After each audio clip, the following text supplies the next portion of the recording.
Hoy no escucharás una sola historia, escucharás tres relatos que por razones muy distintas dejaron una sensación difícil de borrar y que ahora han sido reunidos en un mismo video. Historias ocurridas en lugares diferentes, protagonizadas por personas que jamás imaginaron que un momento cotidiano terminaría convirtiéndose en algo imposible de olvidar. Lo que viene a continuación no son simples relatos, son tres puertas hacia el lado más oscuro de la realidad, y una vez abierta la primera, ya no habrá forma de detenerse. Número 1. Hay historias que parecen imposibles de creer. Historias que, aunque hayan ocurrido hace décadas, siguen proyectando una sombra fría sobre quienes se atreven a recordarlas. Hoy hablaremos de una de las sectas más perturbadoras del siglo XX. Una que nació en medio de flores, música y paz, pero terminó bañada en oscuridad. Esta es la familia Manson. Charles Manson no nació siendo un líder. Nació siendo un niño abandonado, moldeado por la violencia, la negligencia y la cárcel. Pero en algún punto, algo dentro de él cambió. Descubrió que tenía un talento, uno peligroso: la capacidad de manipular a cualquiera que lo escuchara. Cuando salió de prisión en los años 60, encontró un mundo perfecto para sus ambiciones. Jóvenes desorientados, hambrientos de amor, de libertad, de un guía espiritual. Y Manson se convirtió en todo eso, o al menos en la versión retorcida de un guía. Manson reunió un grupo de jóvenes, casi todos vulnerables, rotos, buscando un lugar al cual pertenecer. Les prometió iluminación, amor, un propósito, y ellos le entregaron todo: su voluntad, su cuerpo, su libertad. Vivían aislados en un rancho en California. Allí Manson repetía sus discursos apocalípticos, mezclando música, paranoia y delirios mesiánicos. Para ellos, él no era un hombre, era un profeta. Manson estaba convencido de que se acercaba una guerra racial que destruiría al mundo, y que él, Charles Manson, sería el elegido para liderar a los sobrevivientes. Pero, para que esa guerra comenzara, alguien debía encender la chispa. Ese alguien sería su secta. En agosto de 1969, Manson envió a sus seguidores a cometer una serie de asesinatos. No entraré en detalles gráficos, pero basta decir que fueron actos de violencia que estremecieron a todo Estados Unidos. Entre las víctimas estaba la actriz Sharon Tate, la cual estaba embarazada. El país entero quedó paralizado. La contracultura hippie, que representaba paz y amor, quedó manchada para siempre. Cuando la policía finalmente atrapó a Manson y a sus seguidores, el mundo vio algo aterrador. Jóvenes sonrientes, convencidos de que habían hecho lo correcto. Personas que hablaban de Manson como si fuera un dios. El juicio fue un espectáculo macabro. Y, aunque Manson no cometió los crímenes con sus propias manos, fue condenado como el cerebro detrás de todo. La familia Manson sigue siendo estudiada hoy en día, no por su tamaño, no por su poder, sino por algo mucho más inquietante: la facilidad con la que un manipulador puede convertir a personas comunes en instrumentos del horror. Hay sectas peligrosas, hay sectas destructivas, y luego está el Templo del Pueblo, una organización que terminó protagonizando uno de los episodios más trágicos de la historia moderna. Jim Jones comenzó como un pastor progresista, defensor de los derechos civiles. Era carismático, inteligente, convincente, pero también era narcisista, controlador y profundamente manipulador. Con el tiempo, su iglesia dejó de ser una congregación y se convirtió en un culto. Jones convenció a sus seguidores de mudarse a Guyana, en Sudamérica. Allí construyeron Jonestown, una comunidad aislada del mundo, un paraíso socialista, según él, un campo de trabajo forzado según quienes lograron escapar. Jones controlaba todo: la comida, el sueño, la información, los castigos y sobre todo el miedo. En 1978, un congresista estadounidense viajó a Johnstown para investigar denuncias de abusos. Al principio, todo parecía normal, pero cuando algunas personas intentaron escapar con él, la situación explotó. El congresista fue asesinado y Jones supo que su mundo se derrumbaba. Lo que ocurrió después es uno de los episodios más oscuros del siglo XX. Jones reunió a toda la comunidad. Les dijo que el enemigo venía por ellos, que no había salida, que la única opción era trascender. Más de 900 personas murieron ese día. Hombres, mujeres, ancianos y niños. Todo bajo las órdenes de un líder que había perdido la cordura. Johnstown es un recordatorio brutal de lo que puede ocurrir cuando un líder carismático obtiene poder absoluto sobre personas vulnerables. Un recordatorio de que el fanatismo, cuando se mezcla con el aislamiento y el miedo, puede destruirlo todo. Japón es conocido por su orden, su disciplina y su seguridad. Pero en 1995, una secta apocalíptica demostró que incluso el país más seguro puede ser vulnerable. Esta es la historia de Aum Shinrikyo.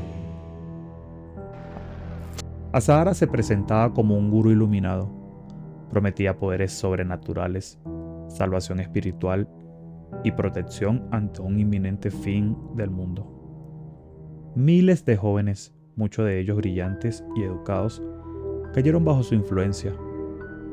Aum Shinrikyo combinaba budismo distorsionado, hinduismo reinterpretado, teorías conspirativas, obsesión por el apocalipsis y un culto absoluto al líder.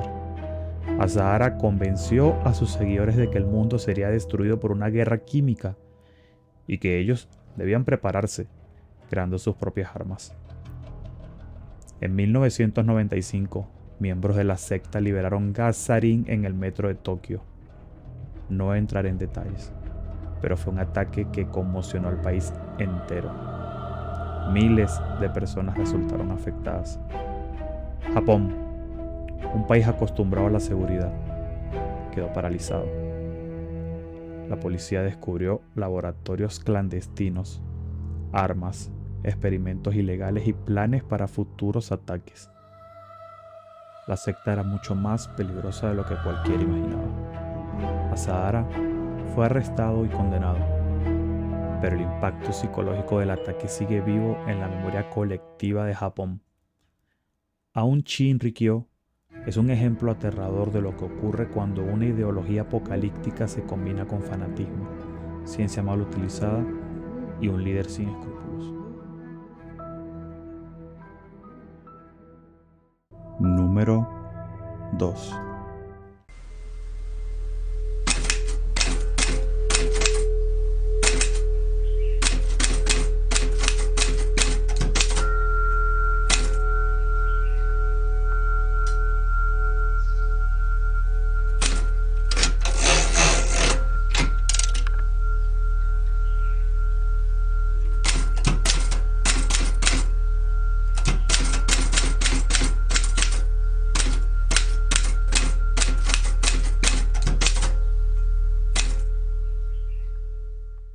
No sé si esta carta llegará a sus manos o si terminará en la basura como tantas denuncias que dejaban las oficinas del Ministerio Público. Pero necesito escribirlo. Necesito sacarlo de mi pecho porque siento que, si me quedo callada un día más, el aire me va a terminar de ahogar. Mi nombre es Teresa. No busco fama, ni dinero, ni lástima. Solo busco a Sofía, mi hija de 17 años. Ella desapareció una tarde de primavera mientras caminaba hacia la parada del autobús. Desde ese día, la casa se quedó en un silencio espantoso. Un silencio que cruje por las noches y te recuerda a cada segundo que te falta un pedazo del corazón. Al principio confías. Crees en las leyes, en las patrullas, en las promesas de los funcionarios. Pero pasan las semanas y te das cuenta que para ellos tu hija es solo un número molesto. Un folio más que archivar para que no arruine las estadísticas de la ciudad. Una tarde, cansada de llorar sobre su cama vacía, salí a la calle. Ahí encontré a las otras mujeres con el rostro quemado por el sol, los ojos hundidos por el insomnio y una pala en la mano. Me uní a ellas. Nos convertimos en la sombra de una ciudad que prefiere mirar hacia arriba para no ver lo que tiene enterrado. El miércoles pasado fuimos a un predio en las afueras, una zona de pastizales secos cerca de un canal de aguas negras, donde el olor a azufre y el olvido te muerde la nariz. Íbamos en silencio, un silencio tenso, porque en esos lugares el peligro no es una posibilidad, es una constante. Caminamos en fila, arrastrando los picos, mirando el suelo, buscando anomalías, tierra movida, un hundimiento extraño, un pedazo de plástico mal oculto. A mitad de la tarde, mi varilla se hundió en una zona donde la maleza estaba sospechosamente seca. La saqué y la acerqué a mi rostro. Señor, ese olor no se parece a nada en este mundo. Es un golpe directo al estómago, un olor agrio, denso, que te dice que la vida humana fue apagada ahí y el suelo la está consumiendo. Nos miramos entre nosotras. No hubo palabras, solo el sonido seco de los picos golpeando la tierra dura. El miedo a encontrar lo que buscas es una tortura psicológica.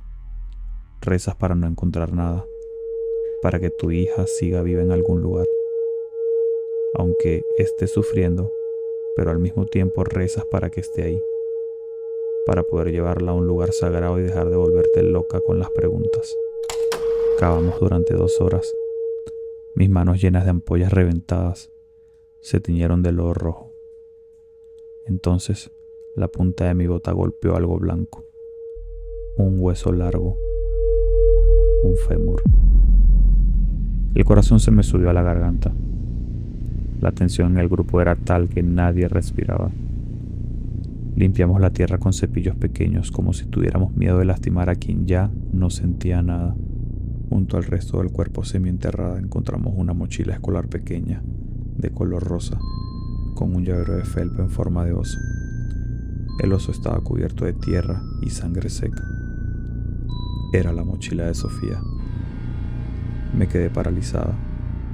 No pude gritar, no pude llorar. El miedo me congeló la sangre porque, en ese mismo instante, el silencio del campo se rompió con el crujido de unas llantas sobre la grava. A lo lejos, una camioneta blanca de vidrios polarizados se detuvo en el camino de terracería. El motor se quedó encendido, vibrando como un animal furioso. Nos quedamos inmóviles, abrazadas las unas a las otras en el fondo de la fosa, usando la misma tierra como trinchera. Sabíamos perfectamente quiénes eran. Eran los dueños de la noche, los que deciden quién vive y quién muere en este país. Nos estábamos mirando, midiendo nuestra audacia, recordándonos que la tierra que excavamos le pertenecía a ellos. Fueron los 3 minutos más largos de mi existencia. Sentía el sudor frío bajando por mi cuello, el miedo de que en cualquier momento se bajaran con las armas largas y nos sepultaran ahí mismo junto a nuestros hijos. La camioneta aceleró y se marchó dejando una nube de polvo que tardó minutos en disiparse. No nos fuimos. Con las piernas temblando y el llanto atorado en la garganta, terminamos de proteger el lugar para esperar a los peritos, que llegaron horas tardes, con su apatía de siempre.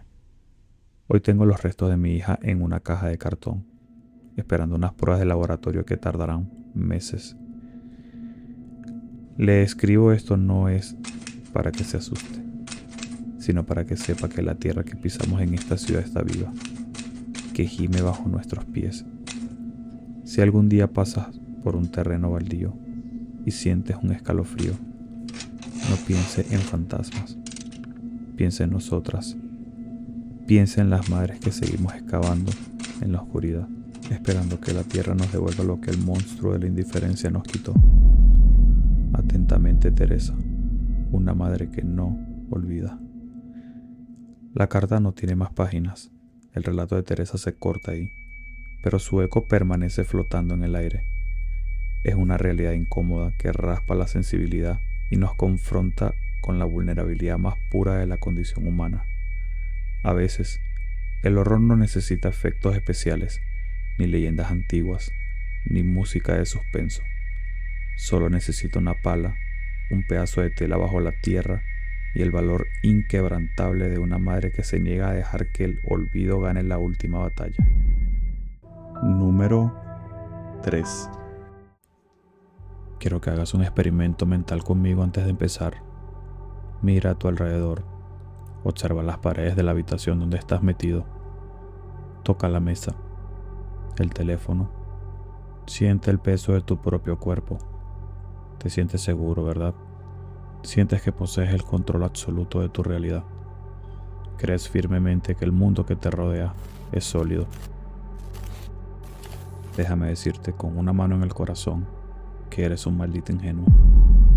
La ciencia médica y la psiquiatría más oscura han documentado casos donde el cerebro humano, al enfrentarse a un terror que supera los límites de la cordura, simplemente se rompe, se desgarra, y para protegerte de una verdad horrorosa, tu mente es capaz de construir una realidad paralela, una simulación perfecta en el último milisegundo de tu existencia. ¿Cómo sabes que en este preciso instante no estás agonizando en el suelo de un hospital o atrapado en el metal retorcido de un automóvil en llamas? Mientras tu conciencia estira tus últimos segundos de vida creando la fantasía de que estás escuchando esto. No lo sabes y nunca lo sabrás. La historia que estás a punto de escuchar está inspirada en los conceptos más retorcidos del horror cósmico y la pérdida de la identidad. Es una experiencia bizarra, psicológica y profundamente perturbadora. Pon el cerrojo a la puerta, apaga las luces, porque después de esto, cada vez que salgas a una carretera de noche, vas a desear nunca haber nacido. Existen lugares en este mundo que no pertenecen a nuestra geografía, zonas muertas, grietas en el tejido de la realidad que esperan pacientemente a que un viajero descuidado cometa el error de cruzar la línea.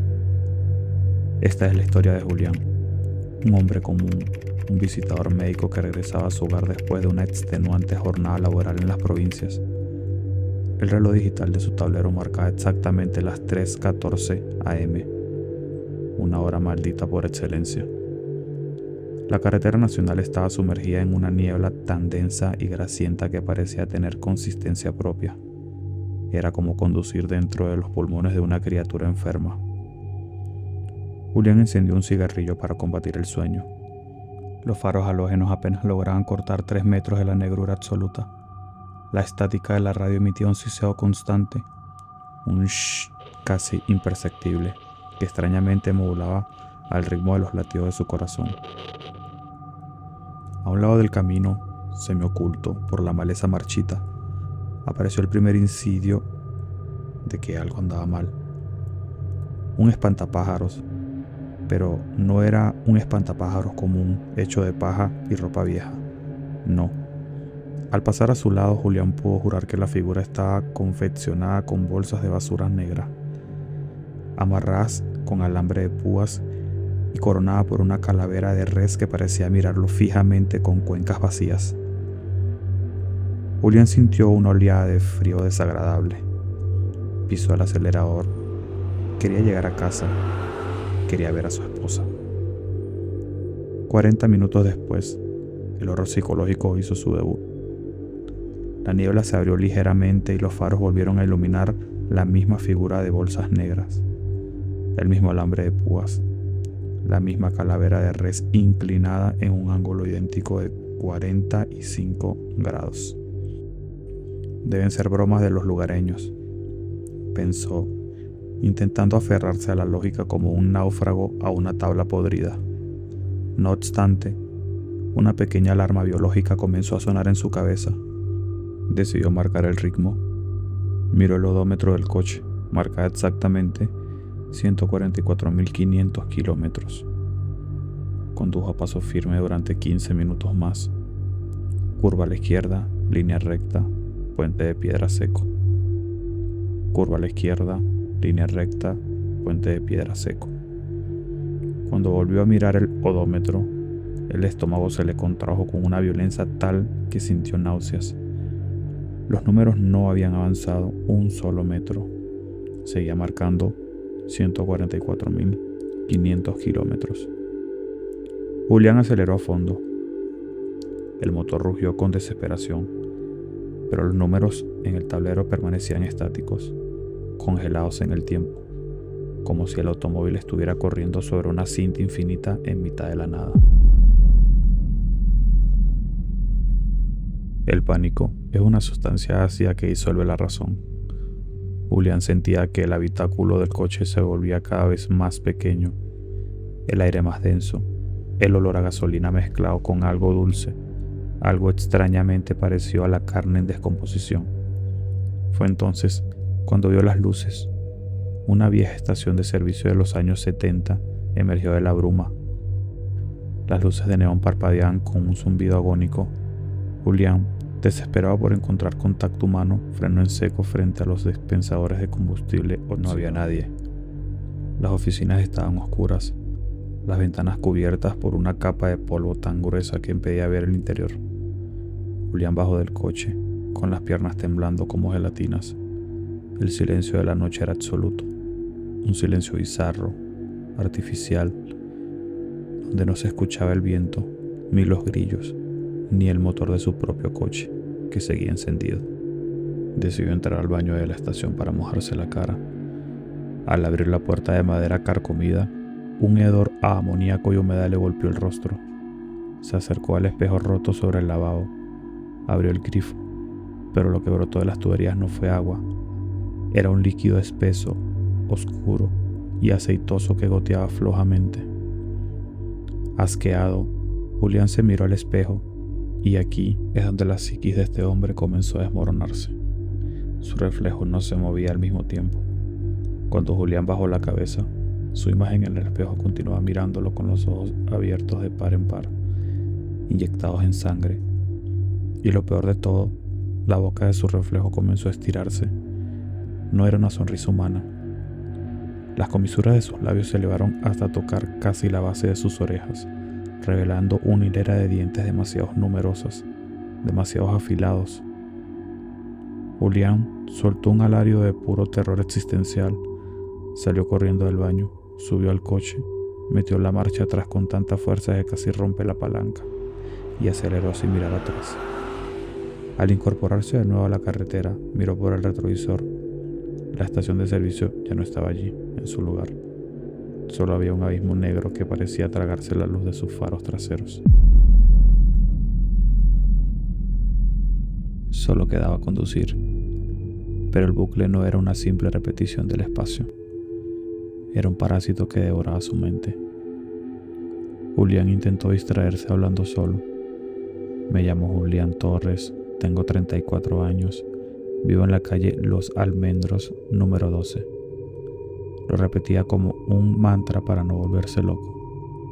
Sin embargo, a la 10ª repetición se dio cuenta de algo espantoso. No recordaba el rostro de su madre. Intentó evocarlo y solo vio un óvalo en blanco. 5 minutos después, olvidó el nombre de su esposa. Se llamaba María, Elena, Lucía. El nombre se había disuelto en su memoria como una pastilla efervescente en un vaso de ácido. La carretera comenzó a deformarse. Las líneas blancas del asfalto ya no eran rectas. Zigzagueaban como serpientes albinas sobre el pavimento. Los árboles a los lados del camino empezaron a adoptar formas bizarras, grotescas, como cuerpos humanos retorcidos con los brazos estirados hacia el cielo en un grito mudo de agonía. De repente, la estática de la radio cesó. Un silencio sepulcral inundó el vehículo, y entonces una voz comenzó a transmitir: No venía de los altavoces. La voz resonaba directamente en la base de su cráneo, con una vibración húmeda y repulsiva. Estás perdiendo peso. Julián, estás perdiendo masa. El pueblo necesita el tributo de tu carne. Julián miró sus manos sobre el volante. El horror psicológico alcanzó su punto cumbre. Su piel estaba cambiando. La yema de sus dedos se estaban volviendo traslúcida. Podía ver sus propios huesos, sus tendones, sus venas, latiendo con una sangre negra y espesa. Con cada kilómetro que avanzaba en ese bucle maldito, su cuerpo se estaba borrando, desmaterializándose para alimentar la geografía de ese purgatorio de asfalto. Julián descubrió que no estaba solo en el bucle, que los habitantes de esta carretera eran algo mucho peor. A lo lejos, en mitad de la vía, divisó un grupo de siluetas. Frenó lentamente. Los faros iluminaron a lo que parecían ser 5 personas. Vestían ropas de diferentes épocas. Un traje de los años 50, un uniforme de camionero de los 80, un vestido de novia ensangrentado. Pero cuando Julián fijó la vista, el diseño bizarro de estas criaturas lo hizo vomitar sobre el tablero. No tenían rostros individuales. Sus cabezas estaban unidas entre sí por filamentos de carne, como si fueran un monstruo siamés gigante que compartía una sola y grotesca masa encefálica. Sus cuerpos se sacudían al unísono, imitando el movimiento de los limpiaparabrisas de un coche. La criatura colectiva comenzó a caminar hacia el coche. No caminaban, se arrastraban con una coordinación asquerosa, emitiendo un sonido crujiente, como de huesos rompiéndose uno tras otro. Julián, en un ataque de locura y adrenalina pura, metió primero y aceleró directamente hacia ellos. Cerró los ojos esperando el impacto. Escuchó un golpe seco, el sonido de carne desgarrándose bajo el parachoques y un grito coral que le taladró los oídos. Cuando abrió los ojos, la carretera volvía a estar vacía. La niebla continuaba allí.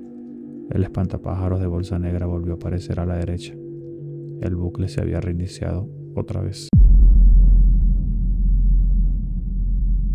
El cansancio ya no era físico. Era un peso metafísico que le aplastaba el alma. Julián ya no recordaba quién era. Había olvidado su idioma, sus gustos, sus miedos del mundo real. Solo sabía que existía una carretera, un coche y un monstruo que vestía su propia piel dentro del espejo. Miró el asiento del copiloto. Allí se encontraba una videocámara antigua de formato VHS. Julián estaba seguro de que esa cámara no estaba allí hace 5 minutos. Con manos temblorosas y translúcidas, encendió la pequeña pantalla de la cámara y le dio al play. El video mostraba una carretera de noche, la misma carretera. La perspectiva era desde fuera del coche, como si alguien estuviera filmando desde la maleza. En el metraje se veía un automóvil idéntico al suyo avanzando a gran velocidad. De repente un neumático estallaba. El coche perdía el control, daba 3 vueltas de campana en el aire y se estrellaba brutalmente contra un gigantesco árbol al lado del camino. La cámara se acercaba al coche destrozado. Dentro del habitáculo aplastado, entre el humo y los hierros retorcidos, se encontraba el cuerpo de Julián. Su cabeza estaba partida en 2, sus ojos fijos en la nada, su pecho aplastado por el motor. Estaba muerto. Clínicamente muerto desde el primer segundo. La cámara en el video se giró lentamente hacia la carretera y allí, parado en el asfalto mirando su propio cadáver con una expresión de absoluta desconexión, estaba el espíritu de Julián. En ese instante la ilusión se rompió. Julián comprendió el horror de su situación. No estaba atrapado en una carretera física. Estaba atrapado en el eco agonizante de su propia mente. Su cerebro se había negado a aceptar la muerte instantánea y había creado un bucle infinito para seguir simulando el viaje a casa. Cada reinicio del bucle, cada monstruo, cada pérdida de memoria, era el proceso biológico de sus células cerebrales muriendo una a una en el mundo real. El coche comenzó a desintegrarse. El volante se convirtió en ceniza húmeda. El parabrisas se trizó en 1000 pedazos flotantes. Julián miró hacia adelante por última vez. La niebla se disipó por completo, revelando el final del camino. No había una ciudad, no había una casa, no había un amanecer. Solo había un abismo geométrico, una boca gigante de oscuridad que esperaba el último suspiro de su conciencia. Julián nunca llegó a su destino. Sigue conduciendo en los fragmentos de una mente que ya no existe, en una carretera que se alimenta de los recuerdos de los muertos. Y si tú, que estás escuchando esto, alguna vez viajas tarde en la noche, sientes que el camino repite y la radio empieza a emitir estática, no mires el retrovisor, no intentes recordar tu nombre, porque la carretera ya te ha reclamado. Suscríbete, apaga las luces y recuerda, si viste este video hasta el final, ya eres parte de los rostros invisibles.